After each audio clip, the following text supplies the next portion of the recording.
байр хөсөлж байгаа тохиолдолд шууд ингээд байрнаас гар гэж шууд гаргах ирэх байхгүй. Байр эзэмшигчдүүд. Заавал за энэ байрнаас тэдэн сарын тэдэн өдөр гараарэ гэсэн захиа өгөх хэрэгтэй. Тэр өдрийг яаж мэдэх вэ гэхээр угаас хуулиар заасан байдیں۔ Тухайн хүн тэр байрыг хэр удаан хөссөн шалтгаалаад хугацаа 1 сар гэж болно, 6 сар гэж болно. Одоо удаан байсан хүмүүс бол жилийн нотис авна шүү дээ. Жилийн дотор гарна уу гэл. Тэнгууд хуулиараа бол шууд ингээд хөөгээд гаргаж чадахгүй. Бүр яг нөгөө гэрээгийнхээ нөхцөлийг бүр яагүй гэрээгийнхээ нөхцөлийг зөрчсөн хүмүүсийг бол шууд гаргана л та тэр чинь.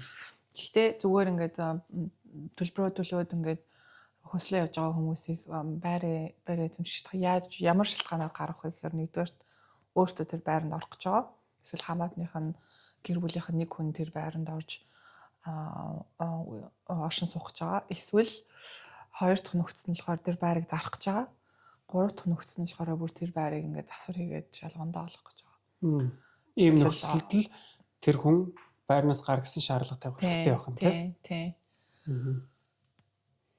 Тэгээд тэр захаан дээрээ тэр нөхцөлөө бичсэн байдаг байхгүй ийм шалтгаанаар энэ байрнаас тэдэн сарын тэднээс өмнө гарна уу гэд тэр захаан дээр бичсэн байна л да. Тэгээд